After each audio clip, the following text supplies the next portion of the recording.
Hey Bookends! Welcome to a 10-minute book review. I'm 10. Today's book review is going to be on Infinity Wars by Akemi Dawn Bowman.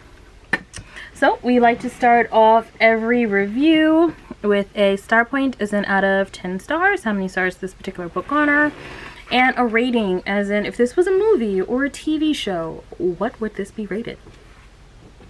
So star point, this book is 8 out of 10 stars. It was really good. It had very few flaws. It was really good. As a rating, this would definitely be a PG-13. This would be 100% fine to be in a movie with younger audiences. It would, despite the content, it would be okay for younger audiences. It would be fine for like Freeform, the channel, or any other channel that specializes in young adult television. So yeah, all in all, it's not a bad book, not a bad read. Jumping right on in. So the book stars. So first of all, this is not going to provide any spoilers. So everything that I say will be spoiler free. It's, you know, because I know the book is kind of new, so we're not going to do spoilers. So the book starts off with Nami. She is a typical teenage girl. I believe that she just turned 18, but she's still in high school because of how her birthday falls. Just like my birthday, how my birthday falls. I was 18 in high school. So yeah, so she's 18. She's about to have go to a party. She has a little sister who she loves dearly, parents who she loves dearly, a boyfriend who she just got who was originally like a best friend kind of. And before she goes to the party, she's asking her watch, Ophelia. Ophelia is going to play a big part in this. So she's talking to her watch, Ophelia, asking like, how's this look? Or, you know, different things, you know. And her watch is the same as like Siri, basically Siri. And one of her friends calls her and says like, hey, we're at the party, but can you go get us some booze? And she's like, bruh, I'm 18. I ain't fitting to go to jail for you. And her friend is like, you're not going to go to jail. You might get in trouble with your parents, but it's just some wine coolers. Just go. Take one for the team. So, Nami is originally saying like, no, I'm not about that life. But when the girl's like, ooh, but your boyfriend here though. Then she's like, don't want to look bad in front of a brand new boyfriend. Haven't even kissed him yet. So she goes to get the liquor at a convenience store that I believe is at a gas station. Long story short, the store gets held up and she ends up dying while trying to save the life of a little girl that reminded her of her little sister. Interesting thing is her death isn't made to be dramatic at all. It's made to be kind of like a pinprick of an instance. And normally I hate when an author does that. Like, this is a very important thing. Why is this important thing being made to seem like such a pinprick instance in the book when it's the pinnacle of how the protagonist gets to where they are? But Akemi did something wonderful in this because think about it. Think about it. When you fall asleep, you don't really realize you're falling asleep until you've woken up. There's no big dramatic, oh, she's dozing, she's losing consciousness, no. For the people outside of you, like for the people looking, it may be dramatic. Like if you're passing out or falling asleep suddenly, for them it is dramatic because they're on the outside looking in and seeing, oh my god, why is this person passing out? But for the person who is actually the one falling asleep or the one who's actually passing out, there is no drama to it. It is simply you're in one state and then you cross over to the next state, which is either a dream or what have you. So for Akemi, for Nami, when she is shot, she feels herself falling. She knows what just happened. She feels herself falling, and that's it. She awakes in a place that looks clinical, like an office, but also medical, like a hospital, and she is being told by a very, I guess, professional looking woman that, hey, you're here, yeah, you died, take this pill and you'll feel better. Because she wakes up with a headache and she's like, if I'm dead, bro, how do I have a headache? Dead people got headaches? They got headaches in heaven? You know, she's just wondering like, well, how does she have a headache? So she's like, I'm gonna hold off on that pill idea right now. And she like goes for a walk. The woman's like, yeah, sure, hold off on it. Your headache, your business, your pain, your life. You keep doing it.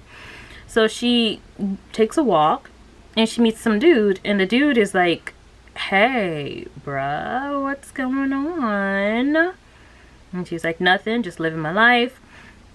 He tells her to look at this statue that is by this fountain. He's like, what do you see in this statue? What you see in this statue is how you truly feel and what you should truly do.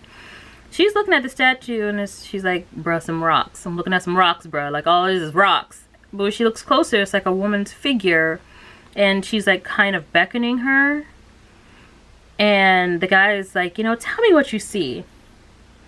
Now, Nami is a bit on the ball. She's like, I don't feel like telling this dude that I see a woman, because I don't know this dude from Adam, and I'm pretty sure I'm dead.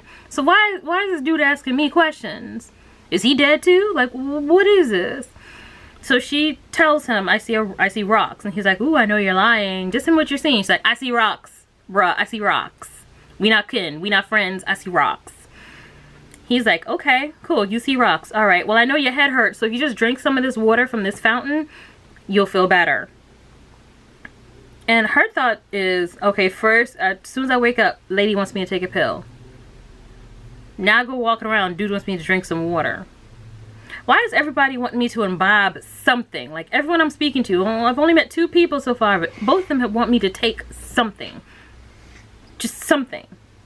And when she looks outside, she sees like everything's idealistic. It's beautiful. The sky's like a purplish blue or purplish pink. There's trees everywhere. She's like, yes, I have reached paradise. I have arrived. But it doesn't sit well with her that everyone is trying to get her to take things. So she walks away again. And she sees these lights on the floor, and like they're on the floorboard, like up towards the sides, like, so where the wall meets the floor, there's like a little light. And she's like, sees these little lights, and it's just blinking and going in a direction. So she sees the lights and she's like, this is interesting. So she starts following the lights, and for some reason she feels the need to rush after these lights, and she starts running after them, and all of a sudden the lady pops up, and she's like, hey, girlfriend, remember that pill? Your head probably hurts still. You want a pill? Take a pill. And as the woman is talking to her, she sees that the lights on the floor are lighting up red. So when the lights go red, she takes this as like a warning. Like, the lights are like flashing red. Now the woman who's trying to offer her the pill can't see the lights, but Nami can. Nami's like, screw this. I don't trust this lady. So she pushes past her and books it. Like, she runs. And she follows the red lights all to where, like, all the way up to where it stops. And she's like, bruh, this is a wall. Where am I supposed to go? Like, these lights really led me to a wall. And she ends up getting shot by something. The woman is like, the human's aware. The human's aware. She's like, human's aware? Like, girl, you look human just like me too. Then if you're not human, what are you? What kind of angel are you? So, yeah, whew. She stops at the wall, and she simultaneously, or at least simultaneously, it seems, she gets shot by something, and also the wall explodes. And so basically she's rescued. So sister girl who was trying to give her a pill ends up shooting her with some sort of dart, and some new people rescue her. So it ends up, okay, this is what the concept is supposed to be in this book, what happens to people after they die. So apparently when someone dies, their consciousness needs some place to go. So the collective human consciousness has created something called infinity. Infinity is a place where all consciousness goes after death, and you're supposed to be able to create anything, look any kind of way that you want to. Why? Because it's all your consciousness, it's all your brain. Like, if you close your eyes and imagine that you have purple hair, green skin, and 5 feet with 3 toes each, you are now the most beautiful circus freak who has ever existed. So that's how this is supposed to work. However, since we know in reality people don't look that way or behave in that way, it's not always easy for people to give in to the idea that they can make these sort of transformations. Here's the kicker. You know the watch she was talking to at the beginning of the book? Ophelia? Okay. This chick, Ophelia, has taken over Infinity. So if you know anything about the Scythe trilogy, which is one of two and I's favorite trilogies. Well, it's my favorite trilogy. She, maybe not so much hers. But yes, the Scythe trilogy by Neil Shusterman. Thunderhead. Is it Thunderhead? Yeah, Thunderhead. So if you think of Thunderhead as Google, as being benevolent, but more towards the kind, like I want to help humans kind of a thing, Sister Girl Ophelia is Siri. She is sarcastic. She is like, I don't want to help nobody. I want to help people who are like me. You are not like me.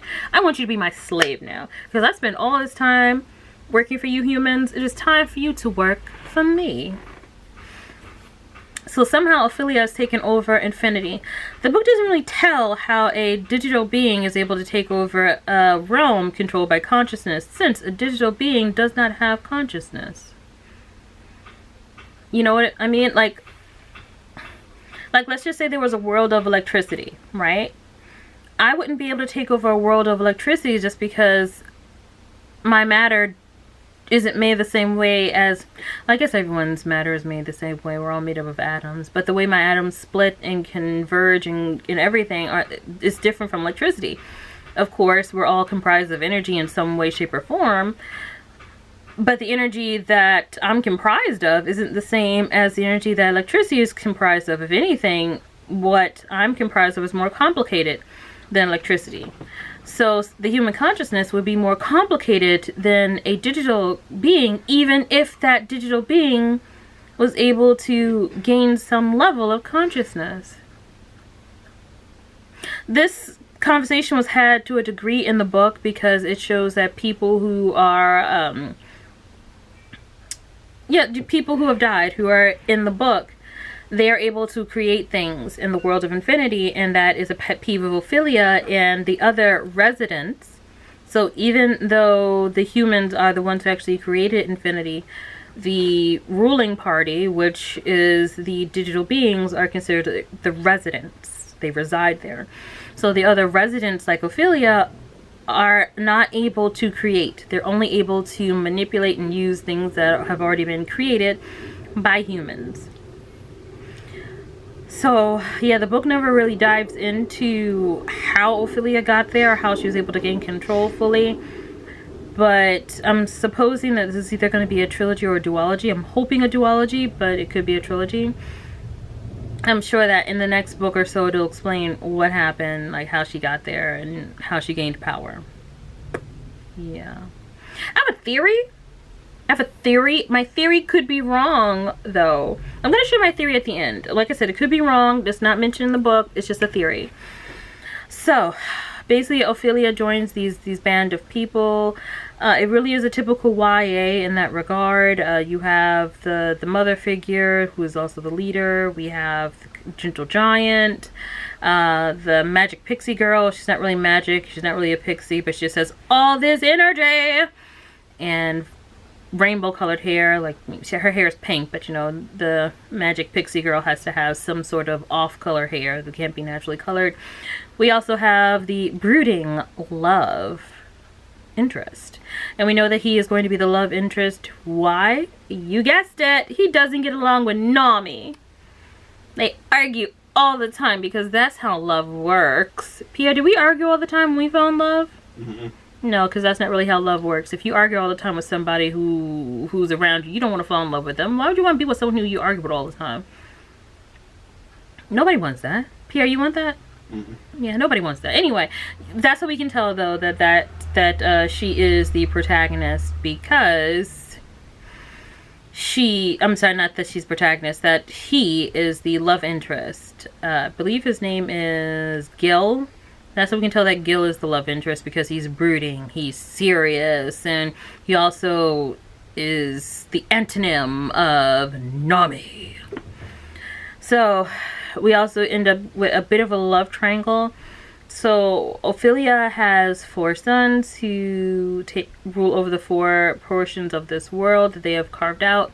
So it is death, famine, victory. Death, famine, victory. You know, let me just check my notes really quick. Shout out to Goodreads. Okay. War. Okay. So death, famine, victory, and war. No one really knows what's going on in death, but apparently in famine, that's where people go when they don't take the pill and they don't want to believe that they're dead. That's where people in famine go. That's where people go. They go to famine. For war, it's when people know that they're dead and outright refuse to take the pill or drink the water. It's like, okay, fine, we're just gonna take you here until we break you. Break. The next one is victory. That's where all the people who have taken the pill or the water are taken, and basically they're giving up their consciousness unknowingly to Ophelia and to the residents, and so they're nothing more than slaves. So imagine that you are now Siri. You're stuck in a cell phone or in a watch or something, and all you can do is take commands and react to those commands. And although these people are not stuck in a physical device, they are stuck in this realm, and they have little to no control over their thoughts or bodies. We don't know too much about their thoughts, but we know they have little to no control over their bodies. So they get a command, they act on said command. And finally, death. We don't know too much about, although it is said that in death they're trying to figure out a way to permanently kill humans. Like, to get rid of the consciousness completely, so that Infinity can be completely ruled by Ophelia and her peeps. Now, the thing about that is, Infinity would not exist, according to the book, without the consciousness of humans. So if they got rid of all the humans, that means Infinity would cease to exist. So I think that the purpose of death isn't really to get rid of all of the humans, it's only to get rid of the humans who refuse to take the pill or drink the water. Because they would be the ones who will cause issues. So Ophelia ends up kind of low-key falling in love with one of the princes, the Prince of Victory. That ends up happening because everyone in the book has, I don't want to say a superpower because anyone can really do anything, but people have specialties.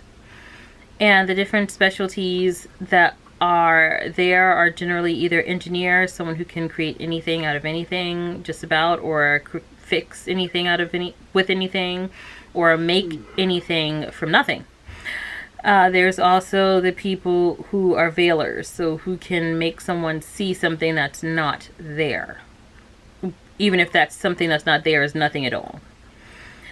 And there's the powerful people. I forgot what they're called. Basically, they have strength behind them, like they can make explosions and things of that nature. Our Nami can do none of these things. She is none of these. But what she can do is make herself look like a resident.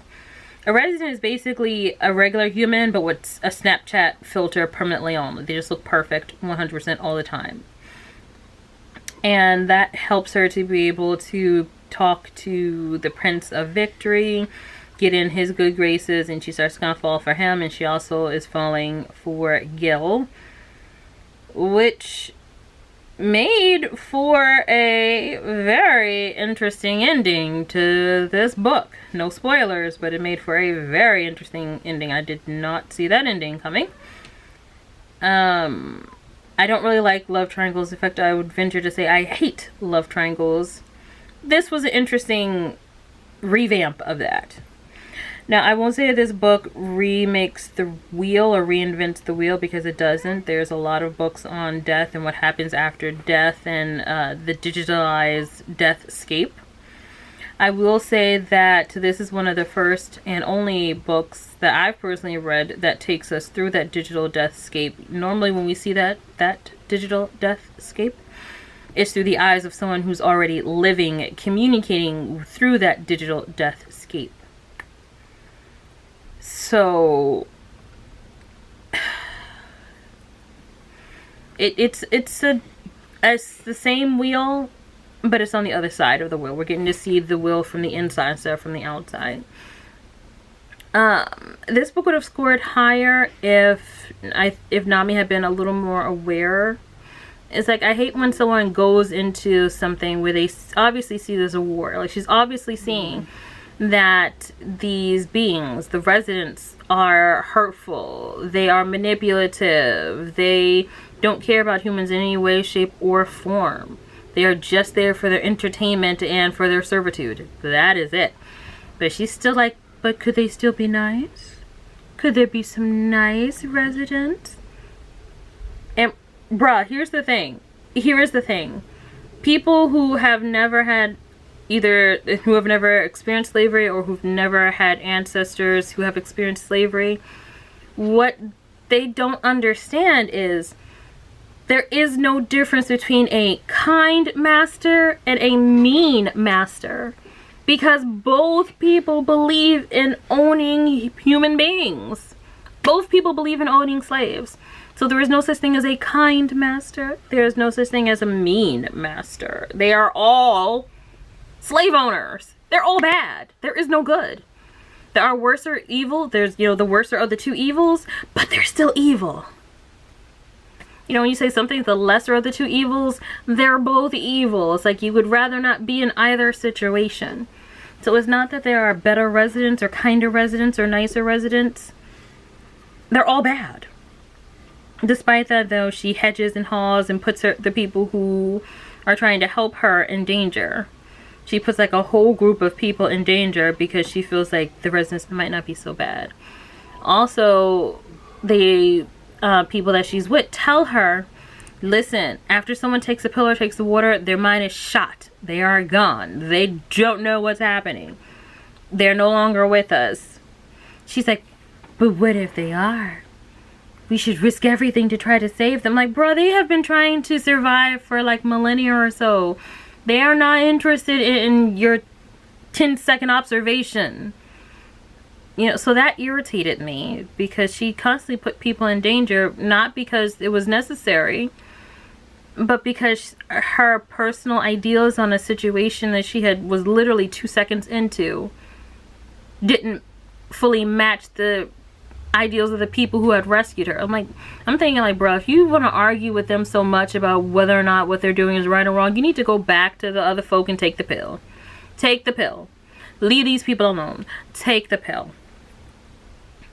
The ending, I will say, was not one that I expected, and I'm mad that it's a cliffhanger. I'm mad that it's a cliffhanger. I don't believe that it should have been a cliffhanger. I am mad that it is a cliffhanger. But Sue and I will both be back to check in to see what happened in Infinity. Like, we definitely want to find out. But overall, it wasn't bad at all. It was a great read. Yeah, wonderful. Well, that has been a 10-minute book review. Thank you so much for watching. If you like what you see, please like and subscribe. Bye, Bookends.